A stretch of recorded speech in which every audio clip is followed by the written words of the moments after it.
Coming up next on Good Morning El Paso, a man critically injured in a stabbing overnight, and the suspect has still not been caught. Our round-the-clock crew has the very latest this morning. Also, I feel confident that we're doing everything that we should be doing, and we have the situation under control. New York City officials are telling New Yorkers not to panic. This as a U.S. doctor just tested positive for Ebola, and the hospitals there, are they ready? some in the U.S. government are now pushing for a mandated recall of cars with defective airbags. They can explode. We'll tell you how you can find out if your car is on that list coming up.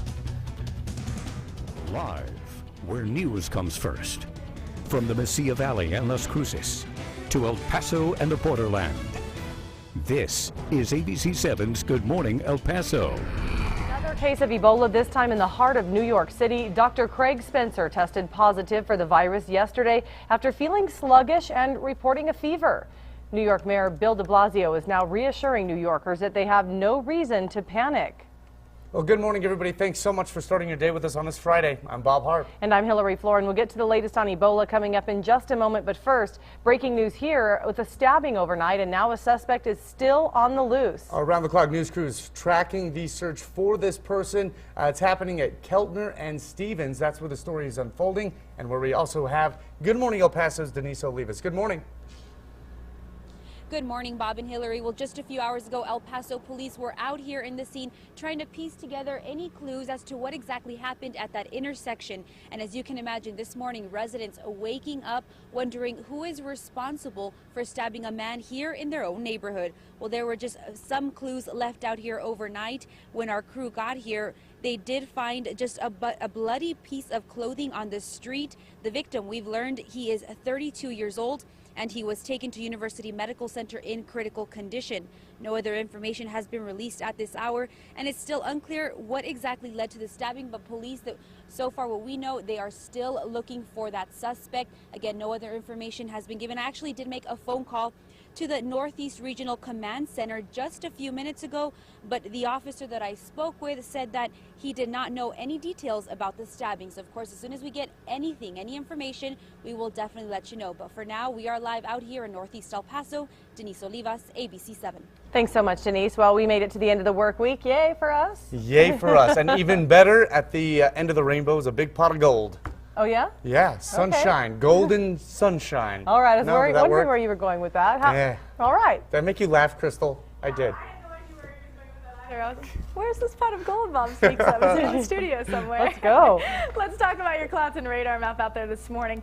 This is your pot of gold, as Bob just said. We're looking at sunny conditions outside throughout today. It's going to be a very nice day. Conditions certainly will allow for you to be outdoors, either to do that working out, take the dog for the run, or maybe just later this evening head outdoors with the kids. Should be a nice weekend also as we move Saturday and your Sunday. El Paso, 60 degrees your temperature this morning. Winds are at 5 miles per hour. Las Cruces calm with a temperature of 52 degrees and mostly clear. As the sun starts to rise here during Good Morning El Paso, we are dealing, as we said, with just nice sunny conditions, but there are changes in the 7-day forecast. We'll talk more about those coming up. Hillary? All right, thanks so much, Crystal. Let's get to more around-the-clock coverage right now from Central. A rollover shut down I-10 East this morning. It happened right around 2 o'clock near the intersection with Geronimo. This is video shot from our round-the-clock crew. The scene is now clear. That's the good news, so if you're heading out there, you are good to go. And speaking of traffic, let's go ahead and take a live look right now. This is I-10 and Airway. We've had a lot of construction around Airway, Hawkins overnight, but things are open right now, and it looks great out there. Back to the headlines. There are still questions this morning surrounding the death of 2 contract workers at the Bustamante water treatment plant.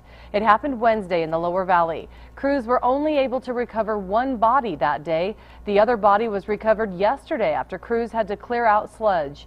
Here's what we know so far. Both men became trapped in what El Paso Water Utilities calls a dry equipment locker. OSHA tells us the locker began to flood, and one of the workers jumped in to try to shut off the valve, but was trapped. A second worker went in to help and was also trapped. Fire crews had to use hazmat equipment to retrieve the second body. Both men worked for the Cubic Water LLC. Well, it's almost 5 minutes past the hour right now. She was a good Christian woman. That is what neighbors are saying about a 61-year-old victim of a murder-suicide. Now, this all started Monday night when EPPD officer Mike Garcia, a 2-year veteran, was shot in an ambush in the Lower Valley. The next morning, Cecilia Diaz was found dead in a Far East El Paso home. This is a mugshot of the suspect, 30-year-old Frank Aparicio.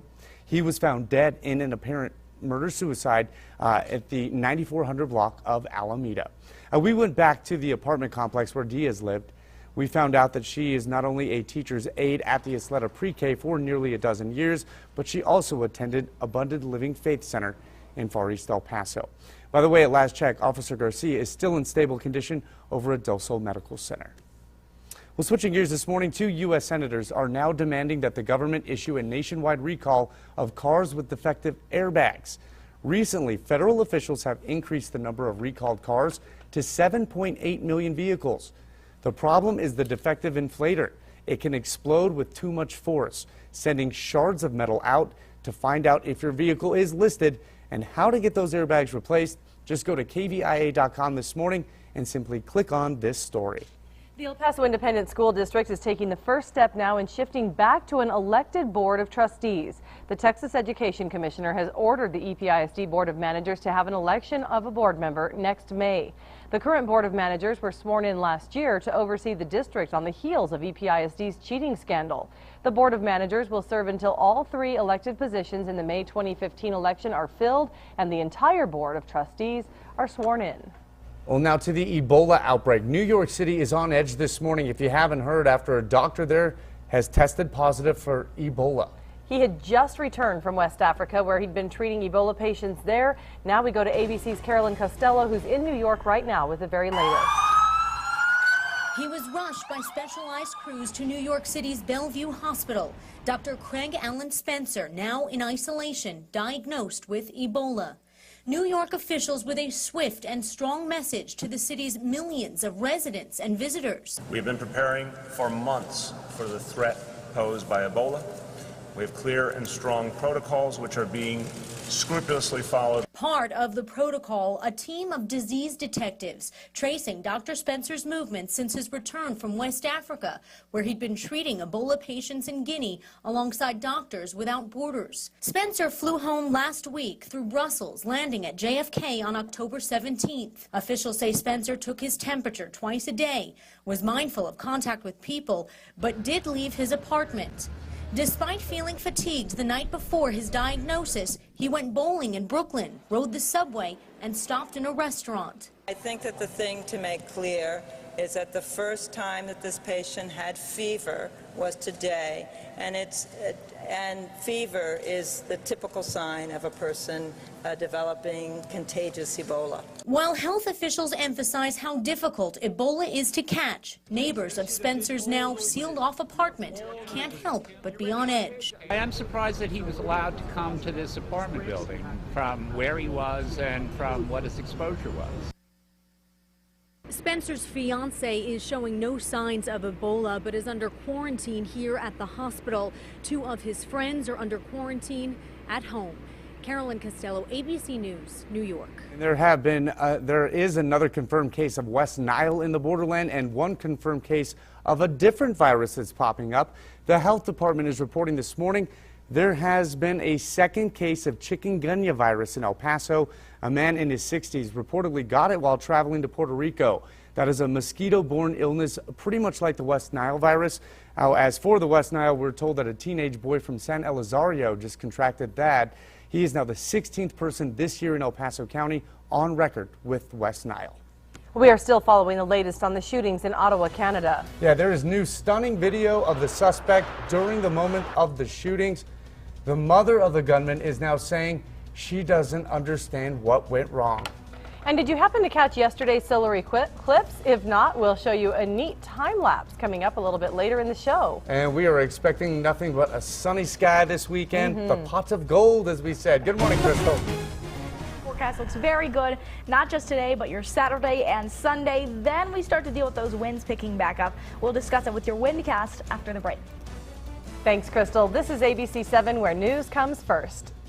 You're watching ABC 7's Good Morning El Paso with Hillary Floren, Bob Harp, Storm Track weather meteorologist Crystal Cly, and live reports from Denise Olivas.